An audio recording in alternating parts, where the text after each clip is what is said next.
Hello anh em, hôm nay mình sẽ chia sẻ anh em một cái tip liên quan đến thiết lập cái đường div. Cái này thì nó cũng rất là cơ bản thôi, nhưng mà tuy nhiên mình cũng sẽ làm lên để anh em nào có câu hỏi hoặc là những anh em mới thì có thể là sẽ tìm được câu trả lời. Đó là chúng ta sẽ thiết lập cái đơn vị của cái dimension và thiết lập dim có hai loại đơn vị trên đường div.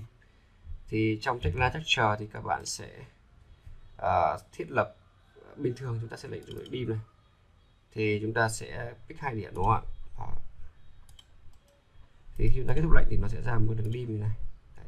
Thì nó sẽ có bên trên bình thường chúng ta làm ở Việt Nam thì đơn vị là mm, còn nếu chúng ta muốn thiết lập cả đơn vị bên dưới là inch, đơn vị là inch thì chúng ta sẽ fit inch thì chúng ta sẽ làm như nào, thì chúng ta sẽ làm như thế này. Các bạn vào file và setting, ở phần option thì chúng ta sẽ có cái phần là drawing dimensions, thì ở đây chúng ta sẽ show dimension, thêm cái lớp dimension nữa. Ở cái phần dimension tag chúng ta sẽ đầu tiên là chúng ta muốn hiện được là đơn vị là gì, là feet, là inch hay là inch, hoặc là chỉ là tính theo feet thì các bạn sẽ chọn đây. Ví dụ các bạn muốn chỉ là inch thôi thì sẽ đơn vị theo inch, và cái format của nó này, độ chính xác này.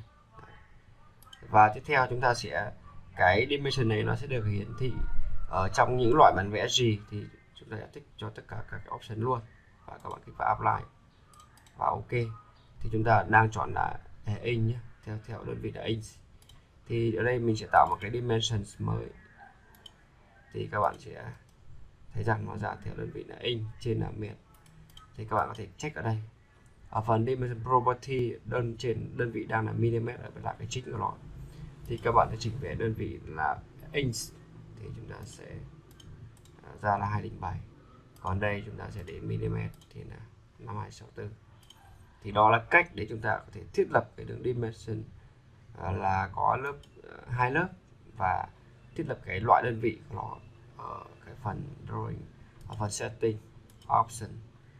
Ok, đó là cái video, cái nội dung chúng ta sẽ thiết lập cái dimension như vậy, rất đơn giản nhưng mà rất là hữu ích khi các bạn làm những cái đơn vị theo bản vẽ của hệ tiêu chuẩn Mỹ thì nó hay show hai cái lớp div như này. Ok, xin chào các bạn.